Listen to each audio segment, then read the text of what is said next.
Vous avez l'impression que malgré vos efforts, vous êtes constamment bloqué dans votre perte de poids et si le problème n'était pas votre corps, mais votre mental. Bienvenue à toutes dans cette toute nouvelle vidéo. Aujourd'hui, je vais vous parler des 5 croyances limitantes qui sabotent votre perte de poids. Comment les dépasser pour enfin avancer. Vous le savez, la perte de poids, c'est un ensemble. Lorsque vous souhaitez perdre du poids, il ne faut pas uniquement se baser sur l'alimentation et sur le sport. Beaucoup malheureusement se basent sur ça, mais lorsque vous avez un objectif de perte de poids, plusieurs métriques sont à prendre en considération. Que ce soit, bien évidemment, comme je l'ai indiqué, le sport, l'alimentation, mais il y a aussi le mental, l'aspect psychologique, la récupération, le sommeil, etc., etc. Aujourd'hui, on va vraiment s'attarder sur les croyances limitantes. Pourquoi c'est important justement de faire en sorte de ne plus avoir ces croyances limitantes, de transformer ces croyances limitantes en croyances positives. Qu'est-ce qu'une croyance limitante et pourquoi c'est important? Croyance limitante, pour toutes celles qui ne connaissent pas ce terme spécifique, c'est très souvent utilisé en développement personnel, surtout pour l'aspect psychologique et l'aspect mental. Une pensée ou une conviction ou des convictions vous empêchent de progresser. Ça peut être, et je vais y venir en exemple, mais pour que vous puissiez comprendre le cheminement de cette vidéo, ça peut être par exemple, j'ai essayé déjà un régime ou autre chose, je ne suis donc plus en mesure de pouvoir continuer, que je n'ai pas obtenu des résultats sur le long terme. Je ne suis pas capable de faire X ou Y chose, j'ai des enfants, je n'ai pas le temps, et cetera. C'est vraiment beaucoup de choses qui peuvent être considérées comme croyances limitantes. Vous devez savoir qu'elles influencent directement vos décisions, vos comportements, vos résultats. Un exemple, si on s'attarde sur l'exemple que je vous ai indiqué ici, ça serait: «Je n'ai pas le temps pour prendre soin de moi». À partir du moment où vous vous dites: «Je n'ai pas le temps pour prendre soin de moi», les actions qui vont en découler vont aller vers ça. C'est-à-dire que peut-être vous vous direz: «Je n'ai pas le temps de prendre soin de moi, du coup, bah, peut-être que j'ai pas le temps de faire du sport, j'ai pas le temps de bien manger», parce que peut-être justement vous pensez que pour perdre du poids, il faut faire énormément de sport, aller absolument en salle de sport, faire beaucoup de cardio ou alors au niveau de l'alimentation, vous penserez qu'il est impératif à chaque fois de passer 2 heures en cuisine. Ça reste des croyances limitantes. Vos croyances dictent vos actions. Donc si vous pensez que vous ne pouvez pas réussir, vous agirez en conséquence. Beaucoup de personnes pensent qu'elles ne sont pas en mesure de réussir par rapport à ce qu'elles ont mis en place, ce qu'elles ont essayé précédemment. Beaucoup de personnes, forcément, et je vous en ai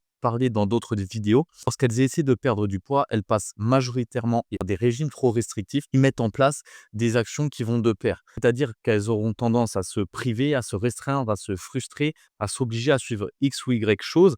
Et puisque ça ne va pas leur apporter des résultats sur le long terme, elles vont penser que, puisque pour elles c'était l'unique solution, c'est-à-dire que bah, tout ce qu'elles entreprendront par la suite ne va pas fonctionner et elles vont penser qu'elles ne seront plus du tout à même à réussir à atteindre leur objectif et elles vont parfois même baisser les bras, manquer de motivation et de discipline et vont mettre de côté leur objectif, penser que c'est une fatalité. Elles vont penser que c'est une fatalité, leur situation, et elles vont se dire: «OK, je n'ai pas réussi une fois, ça veut dire que je suis incapable de réussir une autre fois ou que je suis même simplement incapable de réussir» et elles vont forcément agir en conséquence et ne plus du tout tenter une nouvelle tentative pour perdre du poids, mais cette fois-ci en ayant les bons outils. Parce que rappelez-vous d'une chose, ce n'est pas vous qui faites mal les choses, c'est principalement la méthode que vous suivez qui n'est pas adaptée à votre mode de vie, à ce que vous voulez réellement faire. Je vous ai mis à l'écran donc les 5 croyances limitantes qui sabotent votre perte de poids.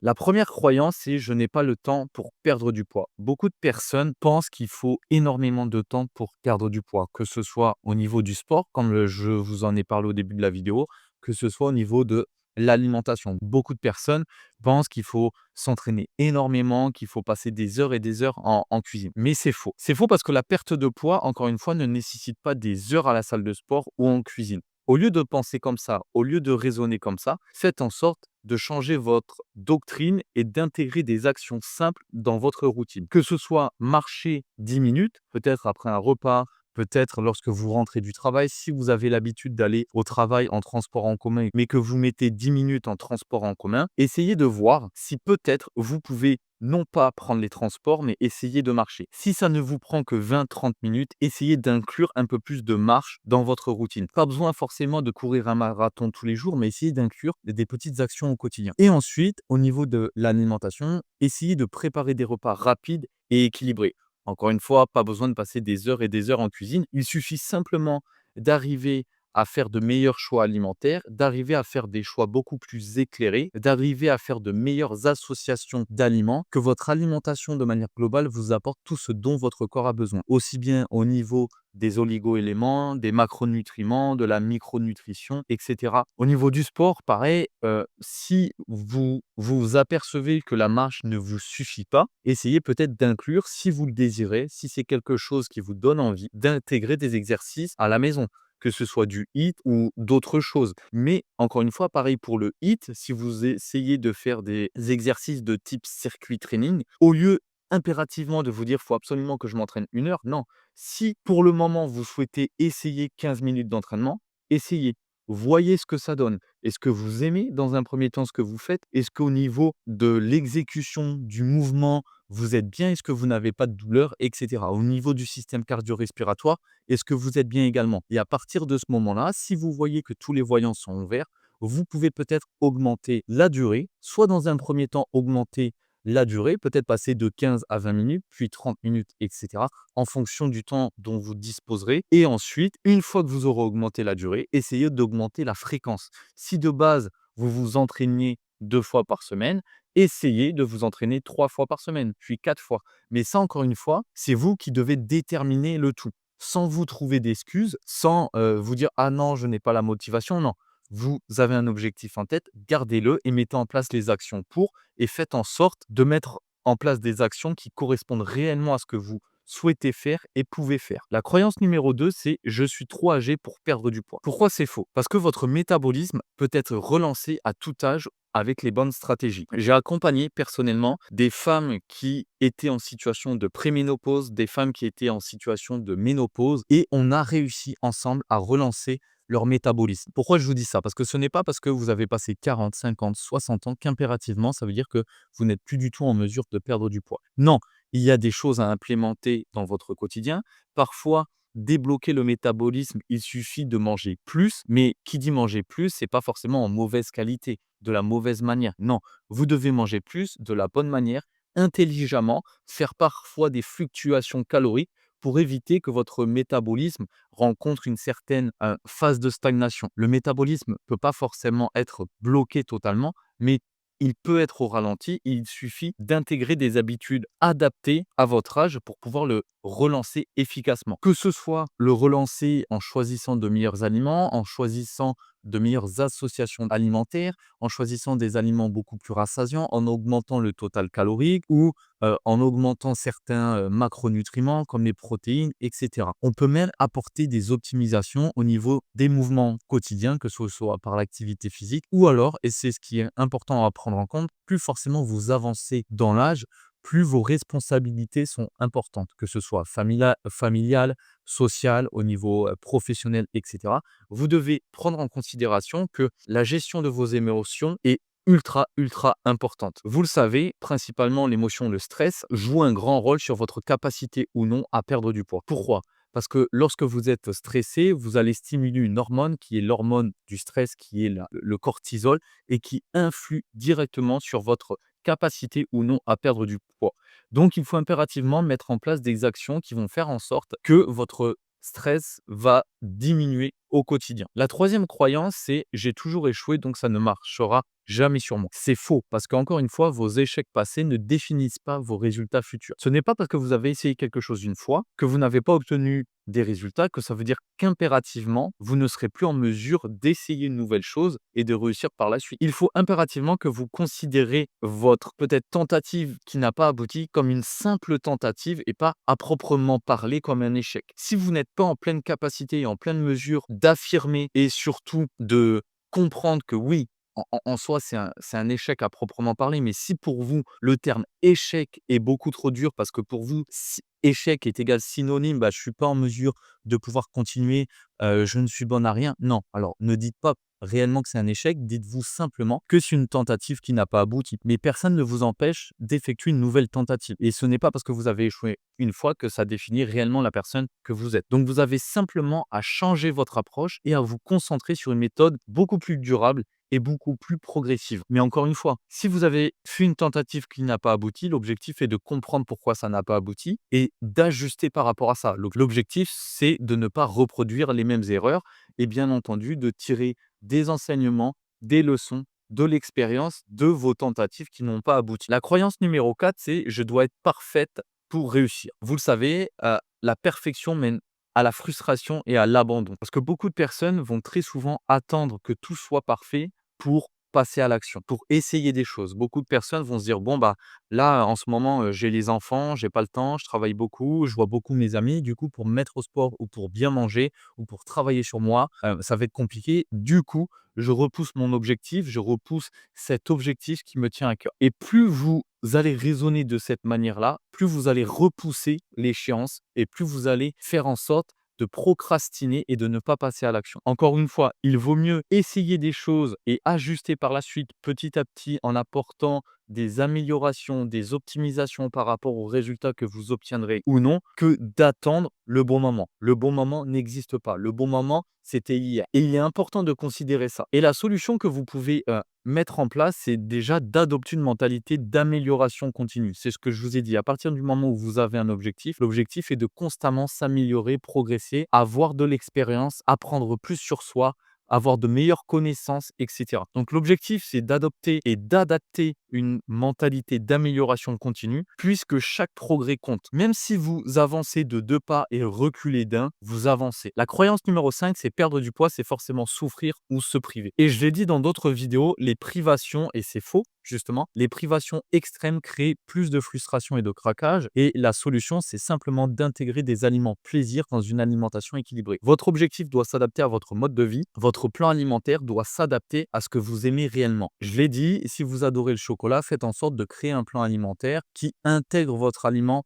plaisir. Après, voilà, le but, c'est pas tous les jours d'aller dans un fast-food, mais c'est simplement de considérer vos aliments plaisir et de ne pas les renier. Ensuite, quelles sont les étapes pour se sortir de là et pour réussir à switcher votre façon de penser et entre guillemets reprogrammer votre cerveau pour transformer ces croyances limitantes en croyances positives? Donc, dans un premier temps, et c'est important et c'est ce que je dis moi personnellement à mes clientes, c'est d'être la plus analytique possible. Et pour être la plus analytique possible, vous devez prendre des notes et surtout comprendre ce que vous mettez en place et les résultats qui en découlent. Donc, vous pouvez noter les phrases ou les pensées récurrentes qui vous freinent. Comme je vous l'ai dit, ça peut être: voilà, je ne suis pas capable de faire X ou Y chose, ce dont j'ai abordé précédemment. Et donc, vous devez à chaque fois vous poser la question, lorsque vous identifiez ces croyances: qu'est-ce que je crois vrai sur ma capacité à perdre du poids? Parce que parfois, c'est simplement votre esprit qui vous joue des tours. C'est vos croyances qui vous jouent des tours et c'est pas réellement la personne que vous êtes. C'est important de comprendre la distinction qu'il y a entre les deux. Ensuite, la deuxième étape, c'est de remettre ces croyances en question. Vous devez analyser ces croyances et vous poser la question: sont-elles basées sur des faits ou des peurs? Parfois, forcément, quand on investit sur nous, quand on essaie de nouvelles choses, on a des peurs, des craintes, on pense peut-être qu'on ne sera pas en mesure d'atteindre X ou Y résultat ou peut-être qu'on ne sera pas en mesure d'implémenter dans son quotidien X ou Y chose. Mais posez-vous la question: est-ce que c'est réellement des faits ou des peurs? Est-ce que ces peurs sont liées au fait que c'est l'inconnu, que je n'ai jamais expérimenté telle ou telle chose, que je ne suis jamais arrivé à atteindre X ou Y résultat? Il y a vraiment, encore une fois, une distinction à apporter entre les deux. Comment faire? Vous pouvez simplement remplacer ces croyances en question par des affirmations positives et réalistes. Exemple: je peux progresser même avec peu de temps. Le but, c'est que vous puissiez adapter et ajuster votre processus de perte de poids par rapport à ce que vous voulez faire, par rapport à ce que vous pouvez faire et au temps dont vous disposez. Tout doit s'adapter. Ensuite, bien évidemment, plus vous serez analytique, plus vous allez analyser l'ensemble de votre processus. Et là, on parle vraiment plus le processus psychologique, le processus développement personnel, le processus mental, plus vous pourrez prendre des décisions éclairées et prendre des décisions rationnelles. L'objectif, ça sera au fur et à mesure de diminuer votre prise de décision émotionnelle, mais d'augmenter votre prise de décision rationnelle parce que vous aurez analysé le tout et vous aurez compris le tout. À force de mettre en place des actions, de comprendre ce qui marche moins et d'ajuster en conséquence. Donc pour passer à l'action, c'est bien évidemment de transformer vos nouvelles croyances en habitudes concrètes. Ça peut prendre du temps. Je ne vous dis pas qu'en un claquement de doigts, vous passerez d'une croyance limitante à une croyance positive. Non, si vous avez toujours été habitué à penser d'une certaine manière, reprogrammer votre état d'esprit, reprogrammer votre cerveau, ça peut prendre du temps. Mais comprenez que c'est un chemin qui vous permet de vous améliorer au quotidien. Ensuite, comment le faire? C'est commencer par de simples petites actions comme planifier par exemple un repas ou marcher 10 minutes. Passer à l'action ou alors par rapport aux croyances, si on s'attarde vraiment à proprement parler sur la croyance limitante, c'est vous dire peut-être chaque matin quand vous vous levez devant le miroir, je suis capable d'appréhender cette nouvelle journée, je sais que je peux y arriver, je sais que je vais tenir mes engagements, que ce soit peut-être faire du sport, ou mieux manger, j'en suis capable. Commencez dès le début de votre journée avec une croyance positive. Avant de poursuivre, petit aparté, pour toutes les femmes qui ont plus de 35 ans, qui veulent apprendre à relancer leur métabolisme, à débloquer leur perte de poids, le tout bien évidemment sans privation, sans frustration, sans renoncer à leurs aliments préférés, sans renoncer à leur mode de vie, même, si vous avez et si c'est votre cas, un emploi du temps surchargé, n'hésitez pas à réserver votre appel bilan offert. L'objectif, c'est simplement de faire un point sur votre situation, de voir si je suis en mesure ou non de pouvoir, vous aider. Dans tous les cas, je ne mords pas. L'appel est entièrement gratuit, ça n'engage à rien et dans tous les cas, vous repartirez avec votre plan d'action personnalisé. Parenthèse fermée. Pourquoi ces étapes fonctionnent lorsque vous souhaitez «reprogrammer» entre guillemets votre cerveau? Pourquoi ça fonctionne? Parce que si vous voulez aborder ce schéma-là et y aller étape par étape, ça va vous permettre de libérer votre mental des pensées négatives qui freinent vos efforts. Vous prenez et vous prendrez des décisions alignées avec vos objectifs et vous construisez une approche plus réaliste et durable. Parce que changer vos croyances change vos comportements, ce qui change vos résultats. Ça va de pair. Plus vous aurez de meilleures croyances, plus vous penserez que vous êtes en pleine capacité et en pleine mesure d'atteindre vos objectifs, plus les actions que vous mettrez en place iront dans ce sens. Et donc, quels sont les résultats que vous pouvez attendre? Donc déjà, les bénéfices de dépasser vos croyances limitantes, c'est une perte de poids beaucoup plus durable, basée sur des habitudes positives. Vous obtiendrez bien évidemment une meilleure relation avec vous-même et avec votre corps. C'est OK d'être dans votre situation actuelle. L'important, c'est de le reconnaître. Mais par contre, ce n'est pas OK d'y rester. À partir du moment où vous avez un objectif qui vous tient à cœur et vous savez pertinemment que vous souhaitez l'atteindre et que la situation dans laquelle vous vous trouvez intrinsèquement ne vous convient pas, vous devez faire en sorte de changer les choses. Que ce soit déjà de vous changer vous-même, de changer votre état d'esprit, de changer votre manière d'appréhender la perte de poids, mais également de changer et d'optimiser les actions que vous allez implémenter, aussi bien au niveau de l'alimentation, du sport, au niveau psychologique, de la récupération, du sommeil, etc. Parce que forcément, comme je vous l'ai dit, vos croyances influencent tout. Vous aurez beau apporter tous les ajustements au niveau de l'alimentation et du sport, si psychologiquement parlant, vous n'êtes pas, entre guillemets, dedans, vous êtes stressé, etc., que vous n'arrivez pas à contrôler vos émotions, malheureusement, vous prendrez du poids. Et bien évidemment, tout ça, plus vous ferez en sorte de mettre en place et de pivoter vos croyances limitantes en croyances positives, plus vous aurez beaucoup plus de confiance, beaucoup plus confiance en vous également et de motivation dans votre quotidien. Pour résumer cette vidéo, vous devez réellement comprendre qu'il est important d'identifier vos croyances limitantes. Ne les laissez pas vous submerger. Identifiez-les et faites en sorte de trouver des solutions pour switcher ça et les transformer en croyances positives. Tous les jours, faites en sorte de les remettre en question pour les remplacer, comme je vous l'ai dit, par des pensées positives et passer à l'action donc avec des habitudes concrètes et progressives. Enfin, n'oubliez pas toujours de réserver votre appel. Il est entièrement gratuit. Le lien se trouvera dans la description de la vidéo et dans les commentaires épinglés. Vous avez toujours le groupe WhatsApp. Si vous souhaitez télécharger ma roadmap, n'hésitez pas à rejoindre le groupe WhatsApp. Il se trouvera le lien également dans la description. C'est entièrement gratuit. Vous pourrez également échanger avec d'autres femmes de la communauté qui ont le même objectif que vous. On se retrouve bientôt pour une prochaine vidéo. N'hésitez pas à vous abonner. N'hésitez pas également à commenter si vous avez d'autres sujets de vidéos que vous souhaitez que j'aborde pour les prochaines fois. N'hésitez pas. Prenez soin de vous. On se retrouve très bientôt. Ciao, ciao.